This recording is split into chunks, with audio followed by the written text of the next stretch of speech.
Today, I'm looking at Battersea Park Station, but not the one you're probably familiar with. I'm talking about... well, there's only one image of it known to exist, and this is it. And it's not even a picture of the station. The focus is really on this experimental pneumatic railway, which is a whole other story.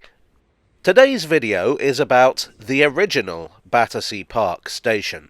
Now, I've only found one book that talks in any detail about this station, and so that's where most of this information came from. That's not entirely surprising. The station only lasted a decade.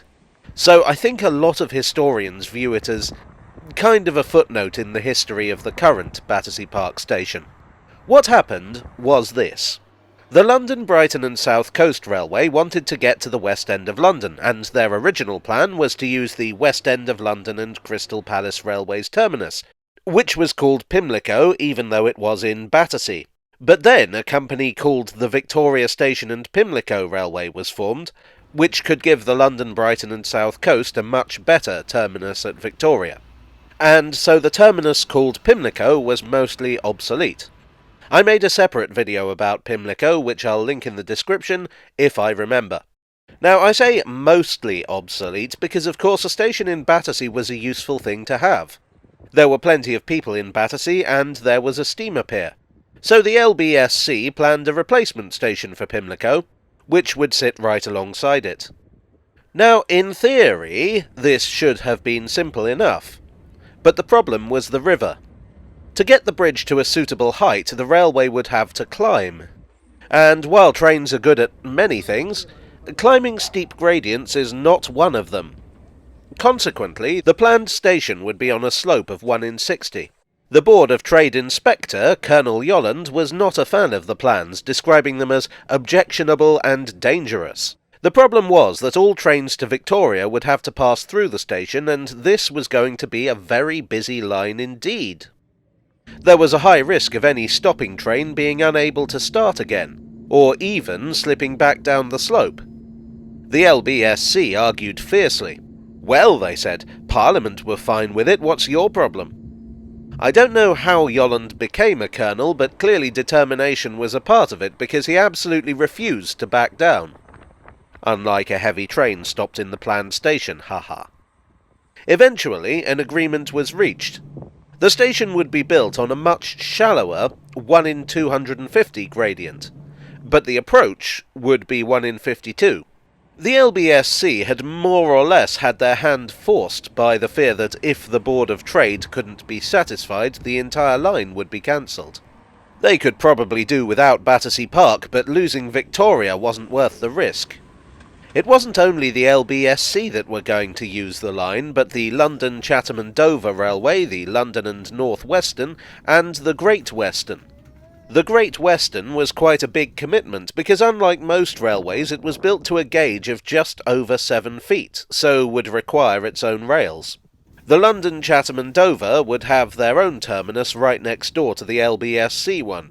There was a lot riding on this line, literally. So, on the 1st of October 1860, the new station was opened. Pimlico closed the very same day. Now, I know I've been calling the station Battersea Park, but at this point it was just called Battersea. If one wanted to be pernickety, the area was actually Battersea New Town, but let's not get any more bogged down in details than we already are. The station was pretty basic. 2 platforms with shelters by the end of Grosvenor Bridge, plus a signal box. Access from the main road was not the most convenient. It had to be reached via a footbridge that crossed the old Pimlico site. And here we come to a bit of a mystery for me. Now, as you walk alongside the viaduct here, you see that part of it is fenced off. When you climb these stairs here, though, you can see something rather interesting. The bricked-up arches have windows and doors built into them that look to me very much like railway architecture. Which leads me to wonder, was this the entrance to the station? Building the station entrance into the arches was a popular way to build a station on a low budget. Compare the nearby abandoned station at Battersea Park Road. But as I say, I found very few sources on this station, only one of significance, and none mention any of this. The station had many names. At first it was known as Battersea. In 1862 it was renamed to Battersea Park, presumably hoping to cash in on leisure traffic from the park itself, which was only 4 years old at the time. The station was also unofficially known as Battersea Pier or Battersea Park and Steamboat Pier. A lot of names for a station that lasted only a decade. The reference to the pier is significant. In the Victorian era, steamers were hugely popular as an affordable means for day trippers to get out of the city. Victoria Station was an enormous success, so much so that Grosvenor Bridge, the rail bridge across the Thames, needed widening within only a few years of opening. So a second bridge was built alongside it, the tracks were rearranged, and the two were joined together. The revised bridge opened in 1866. With the bridge being rebuilt, so too were the approach tracks, and so Battersea Park was rebuilt as 2 island platforms. In 1867, the approach lines were altered again, with the building of a high-level line that would eliminate the gradient problem. To serve this, another new station was opened, a very short distance from Battersea Park. This was called York Road.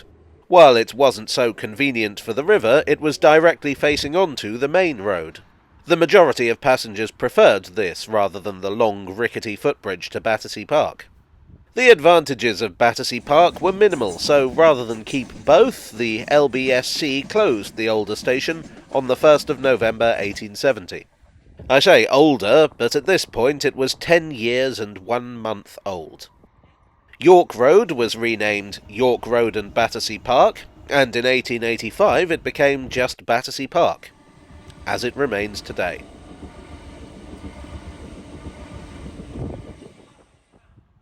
Well, I hope you enjoyed today's video. If so, please do leave a like and consider subscribing for more. I would like to thank my donors on Ko-fi and Patreon and here on YouTube for your support. You are the footbridge to my inaccessible station. And I will see you all again very soon. Cheerio.